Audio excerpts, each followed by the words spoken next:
É sempre uma alegria quando nós nos reunimos, de bom ânimo, de coração alegre, né, sereno, em busca do nosso aperfeiçoamento espiritual. Há uma necessidade imensa de todos nós, crianças, bebês, idosos, homens maduros e mulheres, de encontrar a paz, de encontrar razões da nossa existência. Recentemente, uma filósofa, escritora, poetisa, terapeuta, disse que nós perdemos o sentido da vida e que todos nós estamos com tendência à depressão. Concordam? Concordam que todos nós estamos com tendência à depressão? Sim ou não? Acho que não. Acho que uma tristeza sim, algumas vezes, né? Notícias ruins, abalos sociais, guerras, destruição por ciclones e vendavais, nos deixa tristes porque nós não desejamos para nós e não queremos também para o nosso semelhante, o nosso próximo. Ontem, no grupo de estudo de apoio vibratório, como estamos fazendo aqui agora, nessa primeira parte da tarde, caiu o capítulo do Evangelho que todos conhecem, amar o próximo como a si mesmo. E aí eu tomei a ousadia, a liberdade de perguntar, mas afinal, quem é o nosso próximo?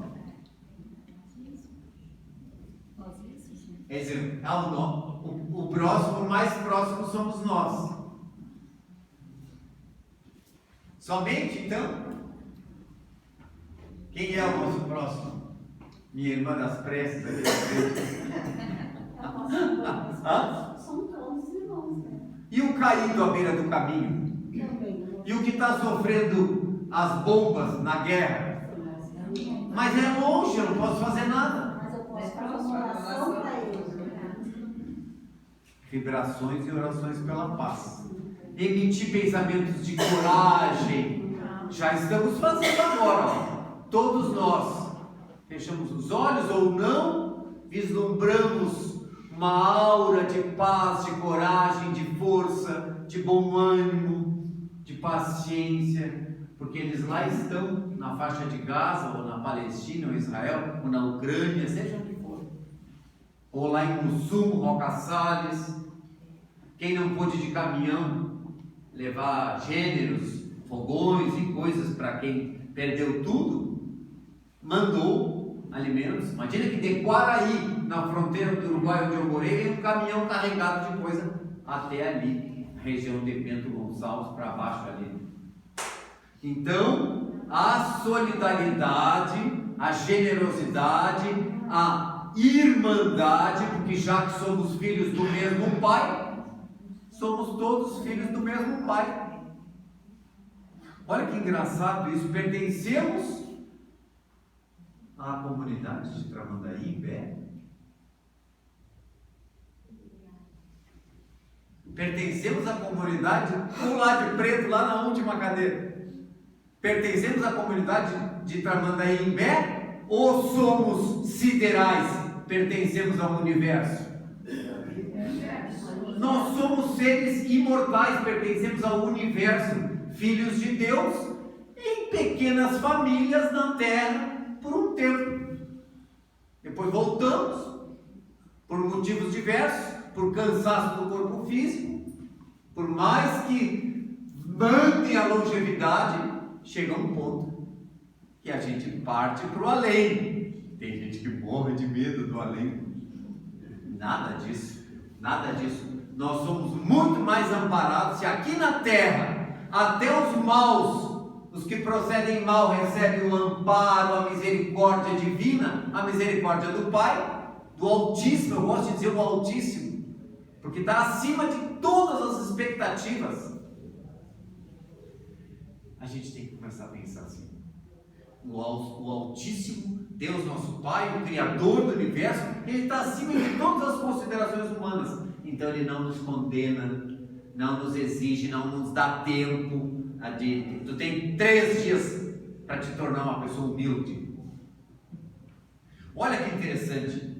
E então, Jesus, quando Ele iniciava as suas preleções, as suas elucidações, né, Ele propôs, num determinado momento, um dia lindíssimo, nos relata São Mateus. Quem puder adquirir o Evangelho dos Humildes, é a explicação das parábolas e dos ensinamentos de São Mateus, que escreveu o que Jesus dizia, né? Então é o Evangelho de Mateus. E ele lhe propôs: o reino dos céus. Há pouco a irmãzinha que estava aqui, agora não enxergo ela estava aqui. Está ali ela, fez o Pai Nosso, né? Como é que começa o Pai Nosso? Pai Nosso, que estás em toda parte. Segue? Eu não consigo lembrar. Toda a harmonia do universo. Hã? Toda a harmonia do universo. Toda a harmonia do universo. O que mais? Toda santificada seja Deus. E? Todas as criaturas. Quem mais? Seja feita assim na terra como no céu. Seja feita a tua vontade. Mas faltou só um pedacinho. Venha a nós o vosso reino. Mas não somos nós que estamos pedindo? Não somos nós que estamos clamando pela luz da verdade? Venha a nós o vosso reino, Senhor. Já podemos ir embora para casa, terminou a palestra. Eu sempre digo isso, né? Porque isso é fundamental, é essencial. A gente ora e não se dá conta. Por que a gente se queixa que a luz da verdade venha nos alertar, nos lembrar das coisas? Nós é que pedimos. Olha que patetas. E a gente pede e não se dá conta, não bota sentido nas coisas, né? Venha a nós o vosso reino. Então ele diz assim: o reino dos céus, nós pedimos que o reino venha. E ele diz: o reino dos céus é semelhante a um homem que semeou a boa semente no seu campo. Olha que espetáculo, uma obra de arte que é a parábola de Jesus. Enquanto dormiam os homens, veio o seu inimigo e semeou depois cisânia no meio do trigo e foi-se. O que é cisânia? O joio. Já foram no dicionário procurar no Google, no titio Google? O que é o joio? Não, é para se atirar no chão. Quando a gente vê o que é o joio, enquanto já vou, está tudo aqui, ó, fiz uma pesquisa para trazer para nós. E enquanto dormiam os homens, veio o inimigo e semeou a cisânia, o joio, no meio do trigo e se foi. E tendo crescido a erva e dado fruto, apareceu também a cisânia, que nasceu o trigo, lindo trigo, mas quando ele é, agora que é a coisa, quando o trigo é pequenininho, o joio é muito parecido. São iguaizinhos os dois, semelhantes. E olha, e tendo crescido e dado fruto, apareceu também a cisânia, o joio. E chegando os servos do pai de família, disseram: Senhor, porventura não semeaste tua boa semente no teu campo? Sim. De onde é que veio a cisânia então? Se ele semeou a boa semente. E ele disse: isso quem fez foi o inimigo. O inimigo é que semeou o joio, a cisânia. E os servos tornaram: queres tu então que nós vamos e arrancamos esse joio? E respondeu-lhes o Senhor: não. Eu botei rosa-choque aqui na volta. Não, não é para arrancar o joio. Não, mas tem que matar, tem que mandar embora, tem que destruir. Vocês se deram conta que o bem e o mal têm que estar lado a lado? O dia e a noite, o frio e o calor, o bem e o mal, sempre lado a lado. Daniel, sempre lado a lado. Dia e a noite, a alegria e a tristeza. Por quê, né?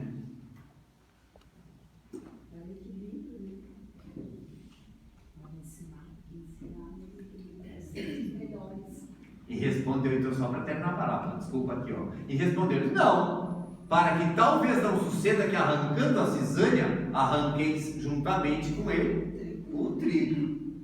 Deixai crescer. Olhem, queridos amigos e irmãos, olhem a história da humanidade. É a nossa história, a história da nossa vida. Deixai crescer uma e outra coisa juntos. Então, tem um bom pastor e tem um outro que rouba as ovelhas. Assim é a nossa vida. E outra coisa, deixa que elas cresçam junto até a época da colheita.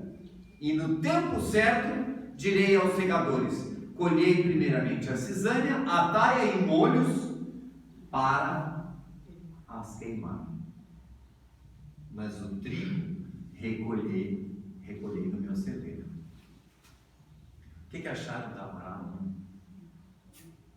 E ela cresce mais que o trigo, né? É bem escutado. Mas se arranca em pequeno, arranca os dois, né? Eu fui ver a foto no banco de imagens do Google maior, da cisânia. É um triguinho, bonitinho, a plantinha com aquelas coisinhas, né? E sabe de uma coisa? Olha, é uma graminha, né? Que nem o trigo. Essa espécie, olha que interessante, essa espécie de planta, de gramíneas, são conhecidas por seus frutos estarem contaminados de fungos. Olha como Jesus sabia usar as expressões para nos esclarecer. Conhecidas por frutos infectados de fungos e prejudicam, matando as plantações. Então, enquanto nós dormimos,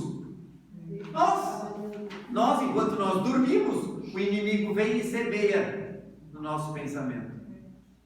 Porque o que é o campo? O campo é a nossa vida, não é? O Senhor quem é? O Senhor que veio, Jesus. Jesus explica aqui, né, na explicação da parábola, diz: ele respondeu aí, os discípulos ficaram muito inculcados. Explica essa história da cisânia. Jesus, claro, aí depois na intimidade com os discípulos ele foi explicar. E ele disse, né, particularmente aos seus discípulos, respondeu dizendo que semeia boa semente é o Filho do Homem. Então, para nós, o Filho do Homem, o Altíssimo, é Jesus, né? E o campo é o mundo, onde nós encarnamos e desencarnamos, né? É o mundo todo, né? O campo. E o inimigo que cegou a semente? Pegou pesado. Quem é o inimigo? Aquele pegou pesado. Estão preparados? E o inimigo que cegou a semente é o diabo. Explicação. Que ele tinha que falar. Jesus tinha que falar com expressões fortes. Ele não podia fazer porque tinha que dar exemplos assim, né? O diabo. E o tempo da ceifa. Vamos ver quem acerta. Quando é o tempo da ceifa? Quando cresceu o trigo, como é? O tempo da colheita? Quando a terra estiver preparada para avançar para um mundo melhor. As gurias falaram aqui na frente, a nova era, a era da regeneração, em que o sol da verdade já iluminou um número de consciências suficiente. Agora o Congresso da Federação Espírita do Rio Grande do Sul foi algo fantástico. Eu não fui, mas eu chorava de casa, porque o meu neto de 2 anos já cantou lá com 2 anos de idade, foi lá no palco, no encerramento, está tudo no YouTube, na internet para a gente ver. As crianças cantaram, foi uma alegria imensa, né? Então, a evangelização, desde os primeiros momentos de evangelização dos bebês, e nós já de barbinha e cabelinho branco, né? Continuamos aqui, nos preparando, nos evangelizando para viver esse mundo. Mas se eu for desencarnar daqui a 10 anos ou 5, vai adiantar alguma coisa? É um passaporte para a nossa reencarnação numa época que o planeta se tornará luz, paz, serenidade, onde os homens e mulheres habitantes desse novo mundo, brandos e pacíficos, herdarão a terra consagrada, porque a terra é o nosso lar. A terra é o nosso lar. Jesus preparou o planeta todo para nos receber, e olha que Ele vem tendo uma paciência infinita conosco. Felizmente, nós já estamos todos a caminho. Outro dia eu tive que falar sobre o perdão. Era sobre o lar, em Capão da Canoa, sábado passado. Sobre o lar, perdão, reajuste, e aceitação. Querem uma receita melhor para uma família, para uma cidade, do que perdão, reajuste e aceitação? Quando eu falei reajuste, todo mundo é o preço da gasolina, o preço da carne no supermercado, e reajuste é esse. Tem alguma costureira aqui? Tem alguma costureira?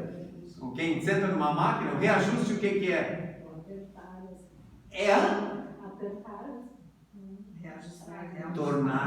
Tornar mais próximo. Então reencarnamos numa família, numa comunidade, para nos aproximarmos. E em Efésios, capítulo 17, se não me engano, Paulo já escreveu aos Efésios nessa carta, tornar a pessoa mais próxima. Então coincide, reajuste, perdão, aceitar. Aí diz que o psicanalista, psicólogo, aquele Rossandro Lindley, eu não sei dizer direito, mas ele diz assim, para que haja o perdão sincero, né? O que precisa? Uma das partes arrepender-se do mal. Se eu te caluniei, se eu falei mal de ti, se eu traí a amizade, a sinceridade, a lealdade, se eu trair, eu tenho que me reabilitar. Em primeiro lugar, me arrepender e pedir desculpa. Se eu pedir desculpa do mal que eu causei, o que vai acontecer? A misericórdia divina desce sobre mim, sobre nós. Então, mas para que haja o perdão e eu possa avançar e me libertar, com o espírito imortal, sem dívidas, sem manchas na minha alma, tu precisa concordar, tu precisa sentir compaixão. Ele está realmente, sinceramente arrependido de ter me falado mal de mim. Olha que engraçado. Então, se não houver esse trazer para próximo, por isso o lar. E quantas pessoas dentro do lar é um conflito eterno que não termina nunca, né? E a pessoa às vezes vai ao cartório, realiza a separação, faz todos os trâmites e tal, mas o coração ainda está ligado àquela pessoa, porque ainda não perdoou. Ainda bem que tem toda a imortalidade, né? Tem toda a eternidade, porque nós vamos nos fortalecer com o passar das encarnações, porque nós não sairemos da prisão, da cadeia das reencarnações, indo e vindo até que a gente diz, olha, eu cansei, eu entendi agora que a lei de Deus é a lei do amor, então eu quero te pedir desculpa por tudo que eu te fiz. Olha que lindo isso, essa possibilidade de nós avançarmos, e aí vamos juntos, né? E então é tão maluco isso, porque ele, o Senhor, permitiu que o joio ficasse o mal e o bem lado a lado. Por quê? Porque o nosso exercício do bem inspira o mal. Isso eu não tinha entendido antes. Agora eu entendi depois de estudar a palavra. Claro que o que adianta? Isolar o mal num outro planeta? Trancafiado entre grades? Sem ele ver o nosso bom exemplo. Um pai que dá um bom exemplo. Então conta agora, recentemente teve a história do suicídio, né? Que em Portugal, uma senhora devota, cega, de Francisco e de Antônio, São Francisco e Santo Antônio, orava constantemente, tinha uma fé imensa, mas o marido foi se deitar na casa da amante e não voltava mais para casa, e ela começou a se desesperar com aquilo, pegou uma corda, olha aí, que imagem, né? Pegou uma corda, já estava com a corda para se enforcar, está nos livros de Portugal e dos religiosos todos, porque ela era devota, né? Então ela é conhecida. Botou a corda no lugar, na porta. Bate, bate, bate. E ela disse, mas essa hora, meu Deus do céu. Tirou a corda, foi abrir a porta, eram 2 frades, com as suas vestes marrom, com a cordinha. Será que não tem um prato de comida, alguma coisa? Nós viemos de longe. Ela serviu uma sopa. Eles começaram a contar para ela sobre a importância da vida, o que Deus fazia tudo por nós, né? Do abençoado sofrimento que a gente passa para nos amadurecer o espírito, da aceitação, do perdão, e assim foi, e assim foi. E ela disse, meu Deus, o que eu estou fazendo da minha vida? Vão me matar agora? Aí eles, a cara dela refletiu, se despediu deles e eles se retiraram. De madrugada chegou o marido, desesperado, de joelhos, cai diante dela, pede perdão por todo o mal e a solidão que causava para ela e o desgosto, que ele estava na casa da amante, da namorada, dormindo, e sonhou com São Francisco e Santo Antônio. Cada um pegou pela mão dele e disse, por que tu estás fazendo isso com a tua mulher que te ama tanto? E ele teve aquela luz. Olha o que, ó, a importância da prece, porque ela era devota de Francisco, e ela devia orar para ele, mas o desespero foi tomando conta, né? Ela é humana, né? Ela é humana. E aí ela se desesperou. E eles ouviram o desespero e bateram lá. E depois foram atrás dele. Rapaz, mas o que tu está fazendo da tua vida? Permitindo que o joio contamine a tua vida, envenenando tudo e contaminando tudo à tua volta. Olha a culpa que vai, se ela se matar, o que vai sobrar para ti. E ele voltou desesperado e se converte num marido exemplar para os filhos, dedicado a ela, tudo pela ação da misericórdia divina, né? Então, o mal e o bem precisam andar juntos. Não tem outra chance, né? Porque como nós somos todos filhos do mesmo pai, não adianta a gente condenar, prisão perpétua, cadeira elétrica, seja o que for, as pessoas sempre querem pisotear o criminoso, né? Mas não é esse o caminho, né? Não são esses os caminhos traçados pela divindade. Nós ainda precisamos adaptar os nossos conceitos, os nossos sentimentos. Os sentimentos, às vezes, o nosso coração endurece. Nós nos enrijecemos e passamos a sofrer consequências disso. E os consultórios médicos cheios de gente pedindo remédio para os nervos, para isso, para aquilo. Tem que se tratar mesmo, né? As casas espíritas é uma terapia gratuita, né? Porque a gente vem, estuda o Evangelho, recebe uma moça, foi deixada de lado na herança, né? Outro dia. Desencarnou a família que criou e tudo, e os outros irmãos fizeram que não entenderam nada, deixaram ela fora do inventário. E ela tem um sufoco por aquele sentimento, entrega tudo nas mãos de Deus. Como é que será que eles estão se sentindo no plano espiritual? Entrega nas mãos de Deus. Se tu queres procurar a justiça, procura, vai dar um rolo bem grande, a gente sabe, tu acha que tu tem direito, mas do outro ponto de vista, se tu tem a tua família, tu tem o teu trabalho, tu tem as tuas obrigações, tu é que sabe o que a casa espírita vai orientar. Mete na justiça? Será que tu não está espiando o passado? Será que a dor que a gente está passando hoje não é a expiação do nosso passado? Pode ser, né? Como nós nos colocamos hoje como servidores de Jesus, aliás, aprendizes de servidores de Jesus, todos nós, né? Nós somos hoje em dia discípulos anônimos da verdade, porque o sol da verdade, não existe força mais poderosa. Isso foi o Arthur Valadares que disse no domingo de manhã. Eu me parei num choro na frente da televisão, do computador, né? Não existe força mais poderosa do que a verdade. Não tem. Então não adianta a gente tapear o sol com a peneira, meias palavras. Se tu és orgulhoso, tu tens que trabalhar para desenvolver a tua humildade. Se tu sofre de excesso de vaidade, tu precisa trabalhar esses sentimentos, saber que todos têm o seu valor e assim por diante. Paciência, que mais? Coragem,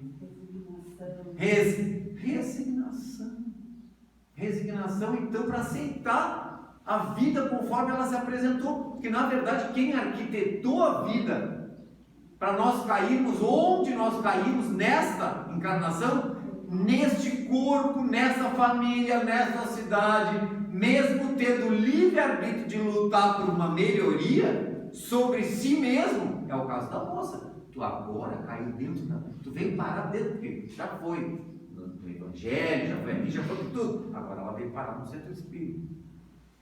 Eu disse, agora tu começou a entrar em contato com a tua verdade íntima. É a tua verdade íntima. Então, quais são as tuas exigências? Quais são as nossas exigências, Daniel? Nos tornarmos pessoas melhores. Para que na hora da ceifa, a gente seja reunido no celeiro, quer dizer, a comunhão com Deus. Eu fiquei pensando muito nisso, a comunhão com Deus. Já pensaram nisso, em a gente poder a comunhão com Deus? Não é ir lá e pedir, abrir a boca para o padre e colocar a hóstia, né? A comunhão com Deus é a nossa intimidade. Um amigo muito querido uruguaio dizia assim: será que eu me salvo? A noiva deixou ele 1h30 esperando no altar. 1h30 depois ela apareceu para se casar. O padre disse: eu vou fechar a igreja, não caso mais ninguém aqui hoje. Ele disse: não, padre, ela vem. E óbvio, o casamento começou altos e baixos, né? A noiva deixava 1h30 o noivo esperando só para castigar ele. Uma hora era maquiagem, outra hora era o carro, tinha furado pneu, mas um monte de desculpa. E ele: será que eu me salvo? O que vocês acham? Será que a gente se salva? Nós espíritas nos salvaremos? Alguém se atreve? Hã?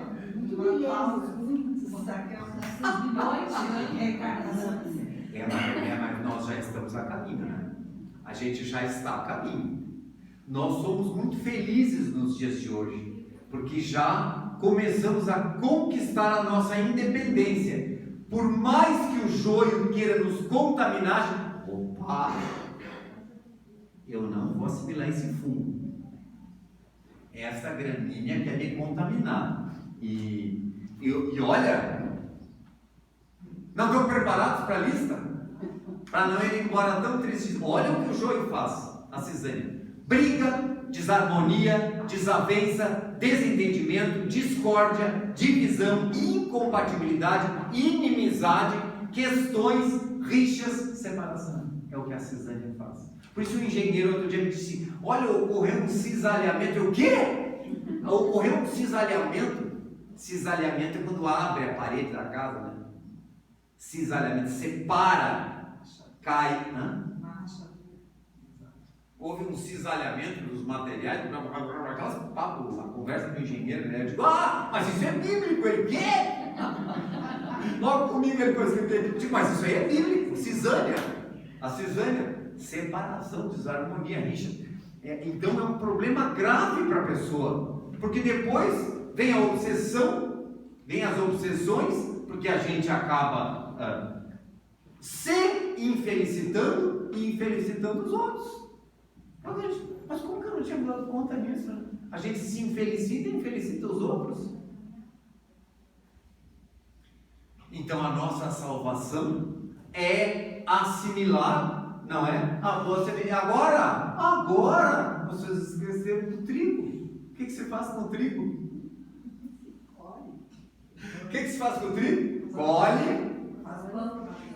Mas para fazer o pão, o que a gente faz com a semente? Botei até a mão na cintura aqui. O que faz com a semente? Tritura. Tem que triturar. Então a vida do cristão não é uma vida fácil, porque a gente é triturado pela falta de dinheiro, pelas dificuldades emocionais, pela solidão, às vezes a pessoa se vê sozinha, não tem com quem dividir as ideias. Então, e tritura, depois amassa, mistura uma coisa e sova. Não é isso que se faz com o trigo, para virar farinha pura. E depois vai para o forno aí, vai para o calor. O calor, né? Nos causando uma porção de sapeca, né? O calor. E aquece bem, mas depois cresce. E fica uma cuca maravilhosa, recheada e tudo. Depois, por conta de cada um, a gente se inspira, né? Então o trigo vale a pena. Então a nossa vida vale a pena, né? A gente às vezes olha, pensa em suicídio, pensa, não tem mais graça nenhuma. Disse a mocinha essa, parece que é a Lúcia Galvão.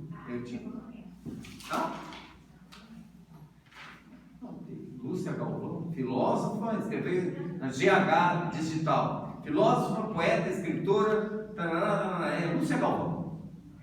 Estamos todos com tendência à depressão. Eu estou fora, não estou com tendência à depressão. Não. Perdemos muito o sentido da vida.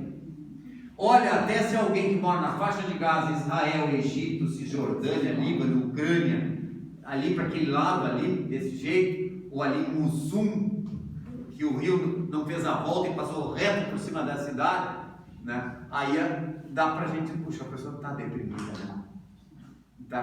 Como é que eu vou fazer agora para reconstruir tudo, né? Eu já estou com idade, tudo, não sei o que eu faço da minha vida. Então a gente até, por compaixão pelo sentimento de compaixão e por se associar àquela dor, eu vou enviar alguma coisa. A minha prece, depositar no plano de fogo um pouquinho, mandar um alimento, vai um caminhão. Lá em São Francisco de Paula foi um caminhão de Santo Antônio da Patrulha, foi fogão, geladeira, tudo. Diz que agradeceram. Imagina tu receber assim, né? Tinha um senhor que disse que nem roupa para trocar não tinha. Diz, já estou disso com essa roupa, agora vou lá ver se troco alguma coisa consigo. E tive que fugir de pé descalço. De pé descalço eu tive que fugir, diz ele, não tinha um chinelo. Graças a Deus as doações, né? Então a gente vê assim, é o melhor momento da nossa vida. E é a época da ceifa. Passai à direita, vós que ajudastes os vossos irmãos, que destes água de beber quando eu tive sede, que me agasalhaste quando eu tive frio. É a hora da ceifa. Então está acontecendo tudo isso. O Divaldo Franco falou muito bem, né? É um momento de transição no planeta. O planeta, a Osho diziam assim, quem ouve falar muito da França, não vá para a França, porque não é mais a mesma coisa. Porque está tudo alterado. O mundo todo está alterado por causa da transição planetária, do planeta de expiações, provas, em que nós somos convidados ao perdão, à reconciliação, ao amor incondicional, mesmo que nos custe, que a gente se resigne a ficar em silêncio para não agredir, porque o Espírito diz, não, eu vou fazer silêncio, não, eu não vou agredir. Se alguém for agredir, está no uso do seu livre-arbítrio, mas não é meu caso. Eu quero usar o meu livre-arbítrio para o bem, por causa da ceifa, porque nós já começamos a compreender, embora ainda me custe. Ontem uma das nossas irmãs disse assim, Deus o livre, ela descobre que eu contei aqui. Ela disse assim, entrou tal pessoa assim, não foi com a cara. Eu fiquei bem quieto. Entrou tal pessoa, não foi com a cara. Mas pode acontecer, né? Esse dia uma pessoa me contou assim, entrei numa loja e tinha uma pessoa ali comprando. Eu comecei a me sentir mal, porque a vibração da pessoa era muito negativa. E ela, assim, sensitiva, tinha mais assim, sentiu aquele impacto, né? Às vezes ou é da inveja, ou de uma raiva. E aí a menina me mandou, quando... Eu acho que eu vou ligar o telefone. Vocês já ouviram? É assim, quando tu toma o... Vai ligar, daqui a pouquinho ele liga. O que tu quando tu ingere, que sentimento quando tu deseja para o outro? Se fosse uma pastilha que tu ingere, o que tu, como é que é? O que é que tu deseja para o outro? É o veneno ou é uma coisa assim e tu tá ingerindo? Tu tá com raiva e tu tá ingerindo uma coisa que tu tá desejando para o outro. O outro tá de boa. O outro segue a vida dele. E eu estou simulando veneno. Olha que estranho. Vamos ver se eu acho aqui. Mas olha, é do Bill Graham. Eu acho que é um pastor. Um pastor. Deu. Para encerrar, né? Vamos ver a Leia. A Leia que me mandou. Disse, vou ter que mandar de noite. Pode mandar. Os espíritas são assim, né? Ficam mensagenzinha. Manda. Será que eu acho? Deixa aqui. Alguma pergunta?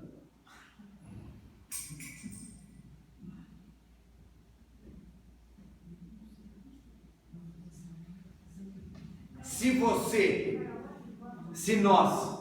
você pudesse comer as suas palavras, a sua alma seria nutrida ou envenenada?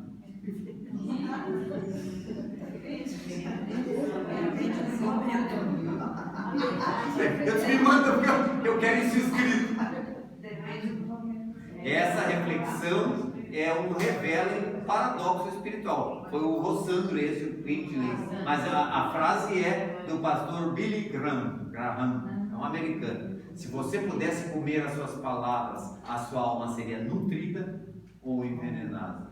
Então, vamos cultivar palavras de amor, sentimentos de paz, de piedade.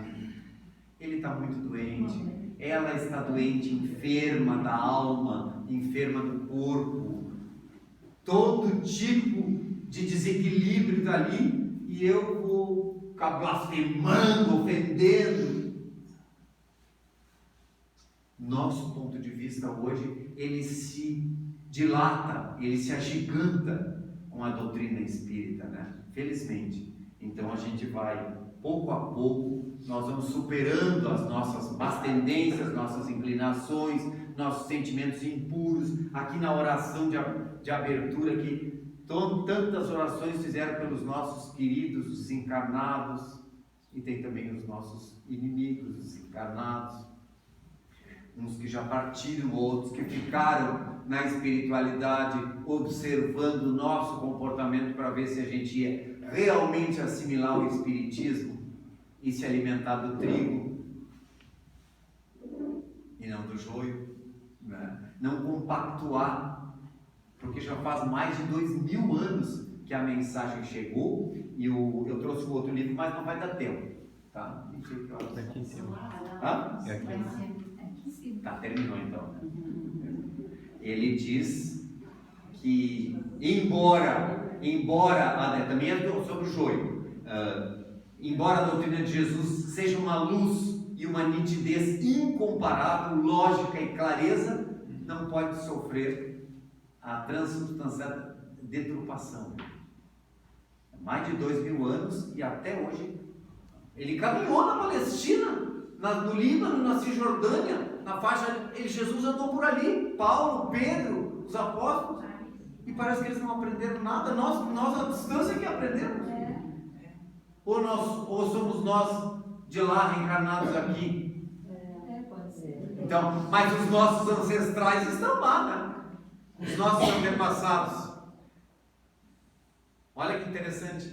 Em vez da religião, achei tão bonito isso aqui, em vez da religião imaculada do Filho de Maria, a religião de Jesus, aparecem religiões cheias de aparatos, preconizando, mantendo cultos pagãos, exterioridades grotescas, dogmas, mistérios, milagres, exaltação do sobrenatural, escravizando a nossa razão e a consciência das massas. Hoje o Espiritismo passou isso tudo e veio simples. A alma imortal, o bem que nós fazemos, o mal, não existe inferno definitivo, porque Deus nos perdoa a todos. Inclusive, se a gente devia 10, parece que se a gente pagar só 2, ele aceita, né? Eu não me lembro qual é o capítulo do Evangelho. Alguém lembra? Tem um capítulo que eu vou trazer na próxima, se Deus quiser. É assim, se eu fizer só 2 e devia 10, já fica quitado. Tal é a influência da misericórdia e o poder da divindade em reconhecer a nossa sinceridade. Então, façamos jus, queridos irmãos, a este grande momento em que o sol da verdade ilumina a nossa consciência e avancemos com humildade, com paciência, com tolerância, nos alimentando da sabedoria, né, do alto, que vem para nos ajudar a crescer uns aos outros. Que Jesus continue a nos inspirar a todos e abençoar as nossas famílias. Que assim seja.